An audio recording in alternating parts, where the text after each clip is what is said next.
রবীন্দ্র নজরুল জন্মজয়ন্তী উপলক্ষে গোসাইরহাট রামকৃষ্ণ সংঘের সাংস্কৃতিক অনুষ্ঠানের শুভ উদ্বোধন। বৃহস্পতিবার গোসাইরহাট রামকৃষ্ণ সংঘের পরিচালনায় রবীন্দ্র নজরুল জন্মজয়ন্তী উপলক্ষে একটি প্রতিযোগিতামূলক সাংস্কৃতিক অনুষ্ঠানের আয়োজন করা হয়। ওই সাংস্কৃতিক অনুষ্ঠানের উদ্বোধনী অনুষ্ঠানে উপস্থিত ছিলেন শীতলকুচি ব্লক সমষ্টি উন্নয়ন আধিকারিক সোফিয়া আব্বাস, শীতলকুচি মহাবিদ্যালয়ের প্রাক্তন অধ্যক্ষ আফজাল হোসেন, বিশিষ্ট সমাজসেবী তপন কুমার গুহ, হরিনাথ বর্মন ও অন্যান্য ব্যক্তিবর্গ। রামকৃষ্ণ সংঘের সভাপতি প্রদ্যুৎ কুমার সাহা জানান, তাদের এই 2 দিন ব্যাপী সাংস্কৃতিক অনুষ্ঠানে প্রতিযোগিতামূলক নানা বিষয় অনুষ্ঠান রয়েছে। এছাড়াও রয়েছে নাটক, বিতর্ক, আলোচনা সভা, সঙ্গীত আবৃত্তি, রবীন্দ্র ও নজরুল সঙ্গীতের উপর নৃত্য ও আরও অনেক কিছু। ওই 2 দিনের সাংস্কৃতিক অনুষ্ঠানে সংস্কৃতিপ্রেমী সকল মানুষকে উপস্থিত থাকার জন্য তিনি আহ্বান জানান। আমাদের হচ্ছে রবীন্দ্র এবং নজরুল জন্মজয়ন্তী প্রতিযোগিতামূলক অনুষ্ঠান। এটা আমরা গোসাইরহাট রামকৃষ্ণ সংঘ ক্লাব থেকে গত 34 বছর থেকে করছি। কি উদ্দেশ্য নিয়ে এটা করা হয়? উদ্দেশ্য আরও বেশি সমাজকে সংস্কৃতি প্রবণ করে তোলা এবং পরবর্তী প্রজন্ম যাতে সংস্কৃতিবান হয়ে ওঠে এবং সমাজ এবং দেশের মুখ উজ্জ্বল করে নানানভাবে তাদের নানান প্রতিভার বিকাশ ঘটিয়ে। কী কী প্রোগ্রাম রয়েছে আজকের অনুষ্ঠানে? আবৃত্তি, নাচ, গান, তবলা লহরা, অঙ্কন প্রতিযোগিতা, বিতর্ক প্রতিযোগিতা, এগুলো আছে। কত প্রতিযোগী অংশগ্রহণ করবে?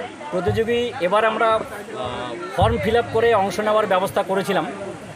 তাতে 560টা ফর্ম আমাদের গেছে, তার মানে 560 জন প্রতিযোগী অংশ নিয়েছে। আপনার নাম কোন দায়িত্বে রয়েছে? আমি হরিনারায়ণ সরকার, আমি এই গোসাইরহাট রামকৃষ্ণ সংঘের সহসভাপতির দায়িত্বে আছি। আর সাংস্কৃতিক বিষয়টা আমি দেখাশোনা করি। কটা ইভেন্টে হচ্ছে এটা? ইভেন্ট আমাকে একটু গুনে বলতে হতো। 4টা গ্রুপ, নাচ 4টা গ্রুপ, শুরু হচ্ছে গান 4টা গ্রুপ, আবৃত্তি প্রতিযোগিতা তবলা লহরা 2টো গ্রুপ। বিভাগ ক 7 বছর পর্যন্ত। বিষয় কবিগুরু রবীন্দ্রনাথ ঠাকুরের যে কোনো কবিতা। পুরস্কৃত কাদের কাদের করা হচ্ছে? পুরস্কৃত হচ্ছে প্রত্যেকটা বিভাগে প্রথম, দ্বিতীয়, তৃতীয় এদেরকে পুরস্কৃত করা হবে।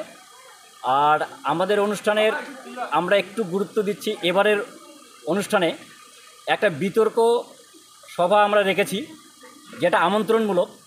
তা প্রত্যেকবার আমরা সাধারণত এই 12 বা কলেজের ছাত্রছাত্রী দিয়ে করাই।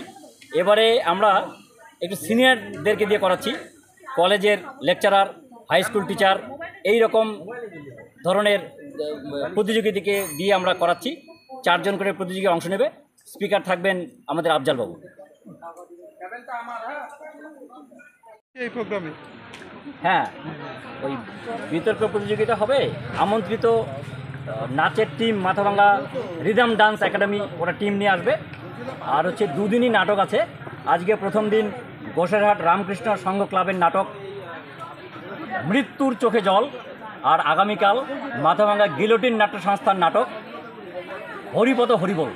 এই 2টো নাটক 2 দিন রাতে আছে।